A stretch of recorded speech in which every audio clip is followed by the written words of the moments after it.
संगीत की दुनिया के वो बेताज बादशाह जिनकी आवाज में मोहम्मद रफी की दुनिया में कितना गम है, रूह बसती थी। आज कल याद कुछ और रहता। एक ऐसा फनकार जिसकी दमदार और ऊंची पिच ने घर जाओगी हमें याद बहुत आओगी। 80 के दशक में बॉलीवुड पर एक छत्र राज किया। तुम्हें इतना प्यार करेंगे और हर बड़े सुपरस्टार की पहचान बन गए। टांगे वाला मैं हूँ, मर्द टांगे वाला है, मर्द टांगे वाला मैं। एक ऐसे गायक जिनके एक गाने ने उन्हें रातों रात स्टार बना दिया। हमारा अमर रहेगा, याद करेगा। और लक्ष्मीकांत, प्यारेलाल जैसे दिग्गज संगीतकार ने उन्हें हाथों हाथ लिया, जिनके गाए गानों पर अमिताभ बच्चन, मैं वापस आऊंगा, क्या रहा हूँ मैं यहाँ। मिथुन चक्रवर्ती, 1 2 का 4 4 2 का 1, my name is Lakhan. Kapoor और गोविंदा जैसे सितारे थिरकते थे। कसम खुदा की यही कहूंगा, तुम्हारे बिन मैं न जी सकूं। फिल्में सुपरहिट हो जाया करती थी। लेकिन क्या आप जानते हैं कि जिस गायक की आवाज को रफी साहब का वारिस माना गया, रफी तो बहुत याद आया, मोहम्मद रफी तो। उसी को करियर की शुरुआत में गुमनामी और संघर्ष के कठोर दिन देखने पड़े। मेहरबानियां तेरी कदरदानियां। क्या आप मानेंगे कि जिस सिंगर को एक नामी संगीतकार ने बड़ा ब्रेक दिया, वफाई का शिकवा करूं तो ये मेरे मोहब्बत के। उसी के बाद में उन दोनों में ऐसी दुश्मनी हुई कि उस संगीतकार ने उन्हें इंडस्ट्री से बाहर करने की कसम खा ली। जीने का मरने का मजा देगा, आग सीने। क्या आप यकीन करेंगे कि शिखर पर रहने वाला यह गायक बदलते वक्त के साथ अचानक गुमनामी के अंधेरे में खो गया। आज कल याद कुछ और रहता नहीं, और आखिरी दिनों में काम के लिए तरसता रहा। मैं माटी का गुड्डा तू सोने की गुड़िया, मैं माटी का गुड्डा तू सोने की गुड़िया। कौन थे ये बेमिसाल फनकार? क्या थी इनके और अन्नू मलिक के बीच की मशहूर दुश्मनी? तेरी मेहरबानियां तेरी कदरदानियां, कुर्बान तुझे। अजीज बनने तक का सफर। तो चलिए आज फिर से रिवाइंड करते हैं वो कैसेट और जानते हैं उस आवाज की कहानी जिसे पूरे हिंदुस्तान ने अपने दिलों में बसा कर रखा और अपना दीवाना बना दिया। अगर आप हमारे चैनल पर नए हैं तो कृपया चैनल को सब्सक्राइब करें, लाइक करें और कमेंट करें। चलिए शुरू करते हैं। दोस्तों, हम बात कर रहे हैं 80 और 90 के दशक की सबसे पावरफुल आवाज़ के मालिक मोहम्मद अजीज की। मोहम्मद अजीज का जन्म 2 जुलाई 1954 को कोलकाता में हुआ। इनका पूरा नाम सैयद अजीजुन नबी था। घर में संगीत का माहौल नहीं था, लेकिन बचपन से ही रफ़ी साहब की आवाज़ ने इनके दिल में सुरों का बीज बो दिया। इमली का बूटा बेर का पेड़, इमली खट्टी मीठे बे। अजीज घंटों रेडियो पर रफ़ी साहब को सुनते और हूबहू वैसी ही नकल करने की कोशिश करते। के झूलों ने मुझको बुलाया, सावन के। उनकी यह दीवानगी जुनून में बदल गई। उन्होंने कोलकाता के रेस्टोरेंट और लोकल इवेंट में गाना शुरू किया। लोग उन्हें कोलकाता का रफ़ी कहने लगे। 80 के दशक की शुरुआत में अजीज मुंबई पहुंचे, लेकिन यहाँ किशोर कुमार और सुरेश वाडकर का दबदबा था। कई म्यूजिशियंस ने तो इन्हें यह कहकर रिजेक्ट कर दिया कि तुम तो सिर्फ रफ़ी साहब की नकल करते हो, तुम्हारी अपनी कोई पहचान नहीं। संघर्ष लंबा चला पर अजीज डटे रहे। लगभग 1 साल बीत गया, कोई फिल्म नहीं मिली।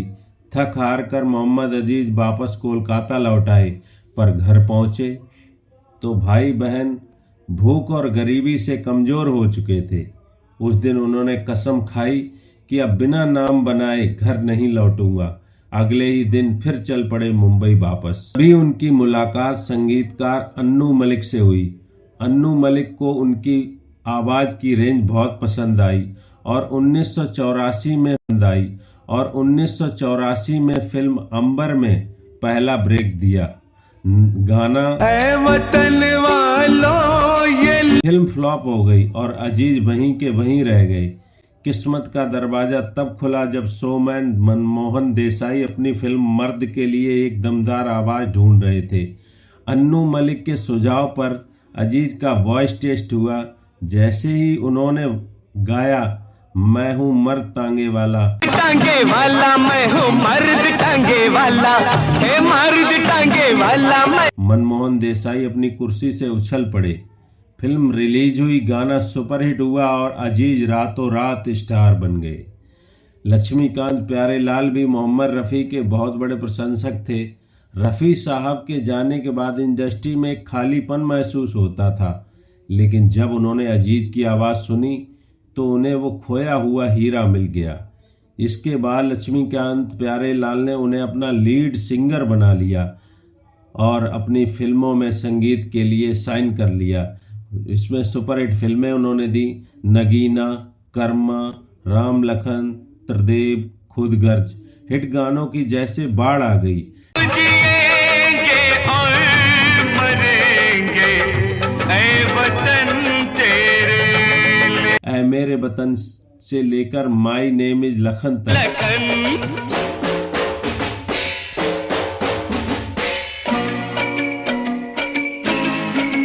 एक ऐसी अटूट जोड़ी बनी जिसे करीब 250 गानों का इतिहास रच दिया। हर तरफ अजीज की तूती बोलने लगी, लेकिन सफलता के बाद विवाद भी आए। 1988 में फिल्म गंगा जमुना सरस्वती की रिकॉर्डिंग के दौरान अजीज और अन्नू मलिक का झगड़ा हो गया। कहा जाता है कि अजीज ने ट्यून पर कोई सलाह दी जो अन्नू मलिक को चुभ गई। अजीज भी नाराज थे क्योंकि उनके कई गानों का क्रेडिट उन्हें नहीं मिला। अन्नू मलिक ने कसम खा ली कि वो अजीज के साथ कभी काम नहीं करेंगे और दूसरों को भी उनके साथ काम करने नहीं देंगे। जब पूरी इंडस्ट्री अजीज और अन्नू मलिक के विवाद से बट गई, तब लक्ष्मीकांत प्यारेलाल ही वो चट्टान थे जो अजीज के पीछे खड़े रहे। उन्होंने साफ कह दिया था, हमें अजीज की आवाज़ चाहिए। को भूल जाएंगे, मजनू को भूल जाएंगे, क्योंकि आवाज़ में वो खनक है जो सीधे दिल के पार जाती है। फिर आया वह दौर जब हो रही है प्रेम कहानी।